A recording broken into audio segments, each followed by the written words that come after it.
आज आप लोग भी सोच रहे होंगे, अरे इमरान भाई ये क्या फाइनेंस वाइनेंस के पीछे पड़ गए आज, आप कब से फाइनेंस के एक्सपर्ट हो गए। ऐसा कुछ भी नहीं है। मैं कोई फाइनेंस एक्सपर्ट नहीं हूँ, लेकिन मेरे पास कुछ बहुत ही इंटरेस्टिंग बातें हैं जो अपनी सेकंड इनकम क्रिएट करने के लिए इम्पोर्टेंट है। आइए जानते हैं।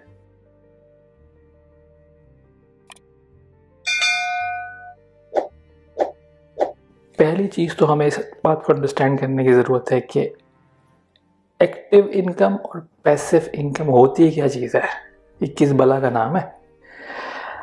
हमारे यहाँ तो पैसिव इनकम को समझा जाता है जो चीज़ आपने सेविंग अकाउंट में रख दी है, या आपने म्यूचुअल फंड्स ले लिए हैं, या कोई बॉन्ड ले लिए हैं, वो आपकी पैसिव इनकम हो जाती है।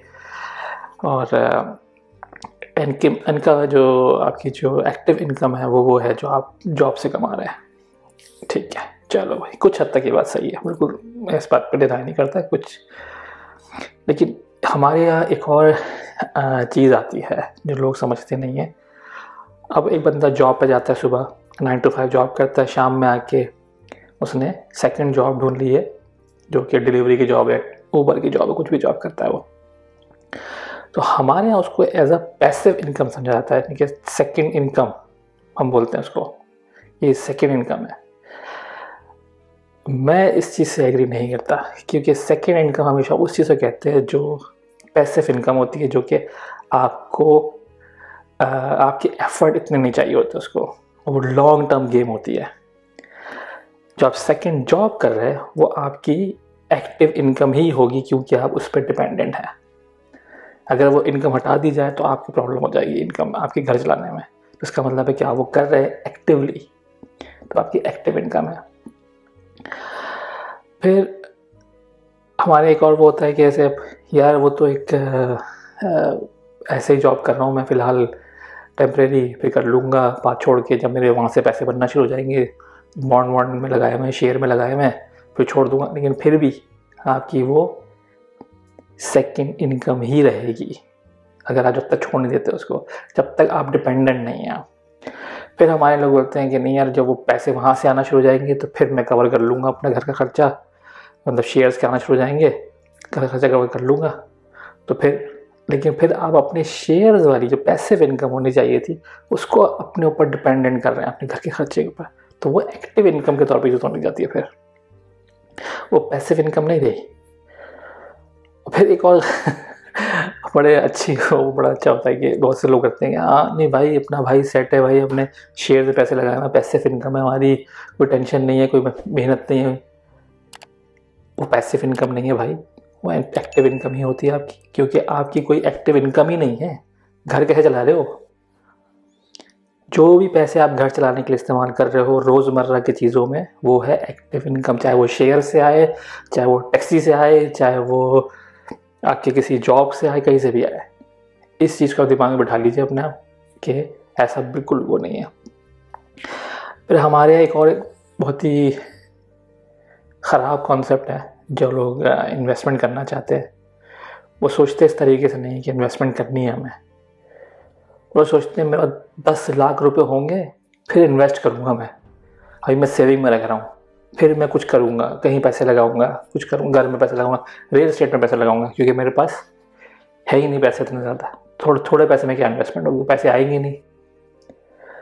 यहाँ पे गलती है कि आपको इन्वेस्टमेंट जब करनी है तो आप वो अपनी यंग एज से शुरू कर सकते हैं, चाहे आप 15 साल के, 16 साल के, छोटे पैसों से भी। तो आपको सिर्फ ये सोचना है पैसिव इनकम के बारे में कि आपको जो है रिटर्न फॉरन नहीं चाहिए। आप लॉन्ग टर्म गेम करते हैं, लॉन्ग टर्म प्लानिंग होती है इसकी। तो आपके अगर छोटे पैसे भी हैं आपके, तो उसको इन्वेस्ट कर सकते हैं। मैं बिल्कुल भी एडवाइस नहीं करूँगा कहाँ, किधर, क्यों, किस लिए, नहीं, मुझे इतना इल्म नहीं है चीज़ों के बारे में। लेकिन मुझे ये पता है कि रिसर्च में मैंने की है तो कि लोग कहाँ कहाँ मिस्टेक्स करते हैं हमारे यहाँ। और फिर हमारे जब इन्वेस्ट कर दिया आपने पैसे, ठीक है भाई, रख दिए पैसे, लगा के आपने शेयर मार्केट में लगा दिया आपने, फिर आपको है ना खुजली शुरू हो जाती है हाथ में फौरन कि भाई अरे 1 रुपया बढ़ गया, 2 रुपये बढ़ गया, 3 रुपये बढ़ गया, अरे 4 रुपये कमा गया। यही आपके दिमाग में चलता रहता है। तो उससे आप जो है, आपके अंदर पेशेंस नहीं है वो चीज़ में कि क्या हो रहा है। आप रख के भूल जाओ, वो लिखे कहानी होती है, रख के भूल जाओ। आप पैसे इनकम जब होती है तो आप कोशिश करते हैं कि मिनिमम एफर्ट होना चाहिए उसके लिए, आपको मिनिमम एफर्ट, बहुत एक्टिव नहीं होना चाहिए, जब भी वो पैसिव इनकम कहलाएगी, अदरवाइज नहीं कहलाएगी। फॉर एग्जांपल आपने घर में इन्वेस्ट किए पैसे रेंटल प्रॉपर्टी में, वहाँ से रेंट आ रहा है आपका, अब कभी कभी वो फ़ोन कर लेता भाई ये पानी नहीं आ रहा, गटर भर गया, कुछ भी जो भी प्रॉब्लम आ जाती है उसको, तो वो जो है एक लिमिटेड काम है जो करके आना है, फिक्स करना है आपने, और आपको एक इनकम जनरेट हो रही है हर महीने, तो ये है पैसिव इनकम। तो हमें इन चीज़ों को बहुत सोचना पड़ेगा कि पैसिव इनकम कब हो जाती है और एक्टिव इनकम कब हो जाती है। पैसिव इनकम वो है जिसमें आपको मिनिमम एफर्ट और मिनिमम टाइम लगाए। एक्टिव इनकम वो है जिसमें आपको मतलब 9 to 5 जॉब हो गई, या आपको जॉब्स करनी है तो उसके अंदर पैसे अपना टाइम स्पेंड करना पड़ता है। अब जो है हमारे जो है वो भी जो बात पिछले कर रहा था कि मतलब पेशेंस नहीं है हमारे अंदर, पैसे फ़ौरन चाहिए, खुजली हो रही है हाथ में और सब कुछ, तो हमें इस चीज़ को अंडरस्टैंड करना पड़ेगा भाई, आप अगर कम पैसे लगाओगे थोड़ा पेशेंस ज़्यादा चाहिए आपको, ज़्यादा पैसे लगाओगे तो टाइम पीरियड थोड़ा कम हो जाएगा उसके अंदर आपका पैसे रिटर्न आने में। तो जितना आप एग्रेसिव होते हैं, जो बड़े जिनके पैसे हैं उनकी बात करें, जिनके पास, तो एग्रेसिवली अगर इन्वेस्ट करेंगे तो उसी तरीके से आपको रिटर्न आना शुरू होता है। अब एक और बिल्कुल हमारे थोड़े से लोग आ जाते हैं, डिफरेंट लोग आ जाते हैं, डिफरेंट कैटेगरी है वो, बिल्कुल हम एक कैटेगरी ये है कि जो बहुत ही परेशान होते रहते हैं, फिर एक कैटेगरी वो है जो बिल्कुल ही ढीले हैं। ढीले से मतलब ये कि उनके पैसे थे, पैसे लगा दिए उन्होंने, अब कोई खबर नहीं है उनको कि हो क्या रहा है। आपको कोई ना कोई दरमियाना रास्ता निकालना पड़ता है कि भाई ज़्यादा आप खुजली भी ना हो हाथ में, टेंशन भी ना हो उस चीज़ की, और ऐसा भी नहीं कि आप सो ही गए डाल के पैसे। तो एक बिल्कुल एक बैलेंस रखना है आपने हर वक्त। जब बैलेंस रखना तो इसके अंदर एक नेक्स्ट कैटेगरी आती है एक और, जो कि जो इन्वेस्टर्स कह लें जिनको आप, वो लोग ज़्यादा यूज़ करते हैं। वो लोग क्या करते हैं कि वो लोग दोनों चीज़ें करते हैं, मतलब वो लोग पैसे भी लगाते हैं और अपना टाइम भी लगाते हैं उसमें। मतलब वो लोग जॉब नहीं कर रहे, जॉब में होता है कि आप टाइम लगाते हैं, पैसे मिलते हैं आपको, ठीक है। पैसिव इनकम जो आप क्रिएट करना चाहते हैं वो पैसे लगा दिए, पर आप वेट करते हैं इनकम आने का। लेकिन ये जो कैटेगरी है फाइनेंस वाली, ये लोग क्या करते हैं कि ये लोग टाइम लगाते हैं, अपना पैसे भी लगाते हैं साथ में, और फिर उससे वो लोग पैसे जनरेट करते हैं। लेकिन फिर भी वो उनकी एक एक्टिव इनकम नहीं होती है। उनकी एक्टिव इनकम ये बिल्कुल भी, उनकी और भी चीज़ साथ में चल रही होती हैं जिससे वो अपना खर्चा निकाल रहे होते हैं, या तो अलग बिजनेस स्टार्ट करे हुए होते हैं, बिजनेस चीज़ें स्टार्ट की होती हैं उन्होंने, उन पर डिपेंडेंट होते हैं। तो ये हमें एक चीज़ में दिमाग रखना पड़ेगा, जो लोग बहुत ज़्यादा पैसे बना रहे हैं वो कैसे बना रहे हैं पैसे। उनको अपना टाइम लगाते हैं, रिसर्च करते हैं, मतलब बैठ के जर्नल्स पढ़ते हैं कि आगे आने वाले उसमें क्या होने वाला है, इंटरेस्ट रेट बढ़ने वाला है, कब बढ़ेगा, मार्केट कैसी जा रही है, पेट्रोल कहाँ जाने वाला है, कोई जंग स्टार्ट होने वाली है तो पेट्रोल ऊपर चला जाएगा जैसे आजकल चल रहा है। तो वो लोग हर चीज़ को अपने जो है रिसर्च में रखते हैं, तो अपना टाइम लगाते हैं। पैसे उनके पास हैं, इन्वेस्ट करेंगे पैसे वो, लेकिन टाइम भी उतना ही लगा रहे हैं रिसर्च और अंडरस्टैंडिंग में। तो ये हो गए वो लोग जो बिल्कुल ही मतलब है हमसे हट गए, अलग सेपरेट लोग जो है, जिनको हम देखते हैं बोलते हैं वाह यार क्या पैसे बनाए भाई इस बंदे ने। लेकिन हम जैसे लोग या मुझ जैसे जो लोग हैं वही सोचते हैं अच्छा भाई चलो पैसे भी है, थोड़ा टाइम भी लगा लूँगा, सही है भाई। अब होता ही है कि वहाँ की गलती करते हैं, क्या करते हैं हम वहाँ गलती हम ये करते हैं कि अब मैंने पैसे लगाए 100 रुपये और मुझे चाहिए 1 लाख रुपए एक महीने के अंदर। मतलब अनरियलिस्टिक गोल्स, मतलब कोई गोल जो आपके है जिससे जो रियलिस्टिक होना चाहिए, आपको पता है कि हाँ ये हो सकता है।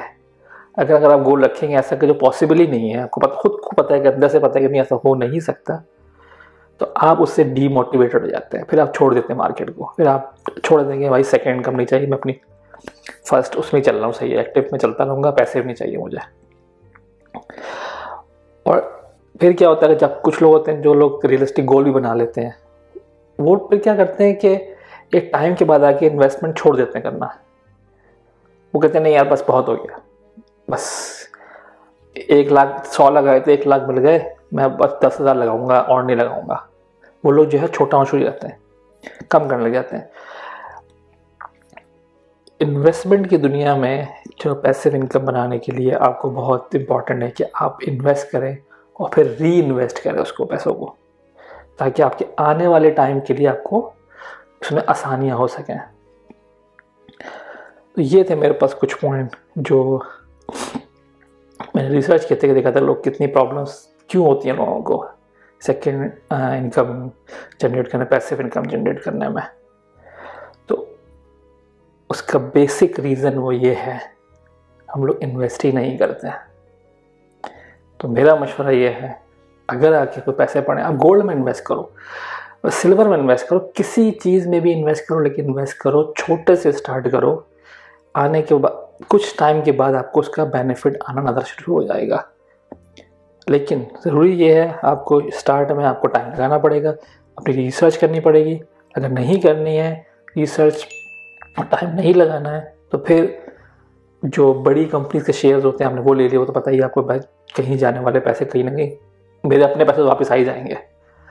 तो इस तरीके से आप कर सकते हैं, सोच सकते हैं कि सेफ साइड के लिए। लेकिन मैं यही कहूँगा कि आपको इन्वेस्ट करो ताकि आपकी कोई पैसिव इनकम जनरेट हो सके। नॉट नाउ, थोड़े टाइम के बाद। हो सकता है कि आपके बच्चे जब बड़े हो जब बन जाए आपकी, लेकिन कुछ ना कुछ जनरेट होगी। आज के लिए इतना ही, शुक्रिया।